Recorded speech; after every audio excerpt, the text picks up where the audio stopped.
ഗജവദനാ മാ പാഹി ഗൗരീ തനയാ സതതം ഗജവദനാ മാ പാഹി ഗൗരീ തനയാ സതതം ഗജവദനാ മാ പാഹി.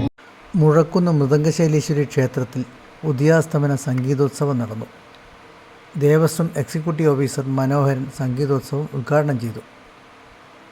കോഴിക്കോട് തളി ശ്രുതിലയത്തിൻ്റെ നേതൃത്വത്തിൽ നടന്ന സംഗീതോത്സവത്തിൽ ഇവിടുത്തെ വിദ്യാർത്ഥികളെ കൂടാതെ N Hari, Attuvassery Mohanan Pillai, Kovai Suresh, Thiruvananthapuram Raveendran, Aluva R Rajesh, Kozhikode Vijayan master, Vivek Raju തുടങ്ങിയ കേരളത്തിലെ അറിയപ്പെടുന്ന സംഗീത കലാകാരന്മാർ പങ്കെടുത്തു. ശനിയാഴ്ച നടന്ന ഉദയാസ്തമന സംഗീത കലോത്സവം ക്ഷേത്രത്തിൽ എത്തിയവർക്ക് മനം കവരുന്ന സംഗീത വിരുന്നായി മാറി.